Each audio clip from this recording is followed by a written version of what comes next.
Members of the jury, about 6:45 on the morning of April 27th, 2004, plaintiff in this action received personal injuries as the result of a collision with an automobile truck owned by defendant and operated by the defendant's employee. The plaintiff claims that those injuries were caused without any negligent act of his own contributing, and solely through the negligence of the defendant's chauffeur, which of course would be chargeable to the defendant. The defendant denies both of these claims. The plaintiff's claims and the defendant's denials constitute the issue in the case, which is to be submitted to you for determination. The word issue, of course, means dispute, and to determine the issue means to make an end of the dispute within the evidence. You are to do that by applying the rule of the preponderance of the evidence, and under your oaths you are not permitted to apply any other method or means of resolving these two disputes. Neither sympathy nor prejudice nor what you might think apart from the rules of law were fair, but please bear in mind that you are to continue yourselves to the use of this rule, preponderance of the evidence, in making an end of these disputes. You have heard those words so often, perhaps it might be well to concentrate on them a minute and get over that feeling of familiarity which sometimes breeds anything but respect. The words preponderance of the evidence relate rather to the quality of the evidence than to the volume of the evidence or the number of witnesses. There are a few tests that you might apply in judging of the quality of the evidence.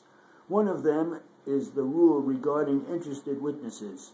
Of course, the plaintiff is an interested witness. The chauffeur who drove the automobile truck is an interested witness. The plaintiff's wife is an interested witness. They are interested witnesses as a matter of law.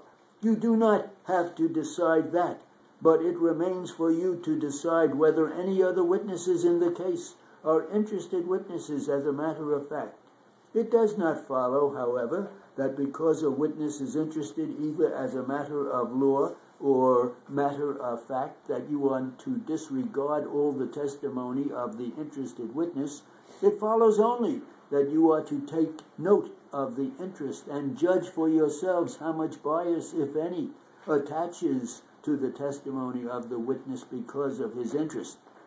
Another test to apply in judging of the quality of the evidence is the rule regarding false testimony.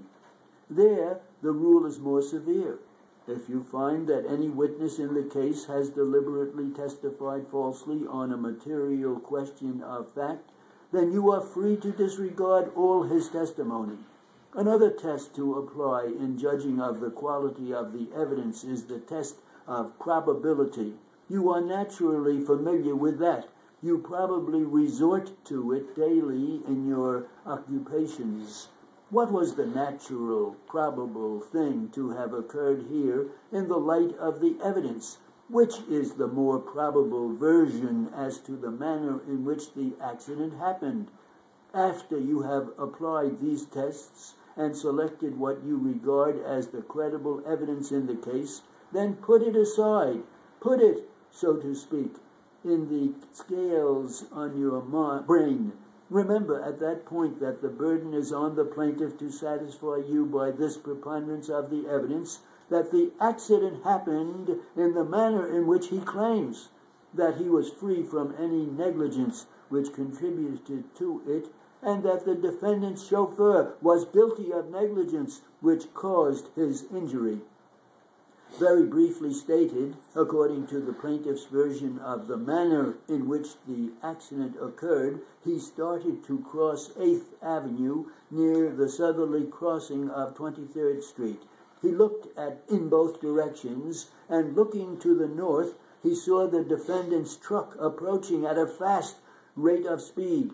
He approached the tracks, and he looked again to the north, and he saw the defendant's truck near 24th Street, and then, estimating that it would be perfectly safe for him to continue at the rate he was walking, that he could cross without danger, he suddenly realized that the truck was approaching so rapidly, as he claims, that it was 4 or 5 feet from him, and before he could clear the northbound track, he came in contact with the right side of the front of the truck and received his injury that way. According to the defendant's version, the plaintiff was negligent. He was running. He was trying to beat the truck, although the truck was not traveling over 12 miles an hour at the time of the collision. The truck stopped at or near the northerly sidewalk of 8th Avenue and 23rd Street to allow east and westbound traffic to pass, and then when that had passed and the way was clear, the defendant's truck proceeded south at this rate of only 10 or 12 miles an hour.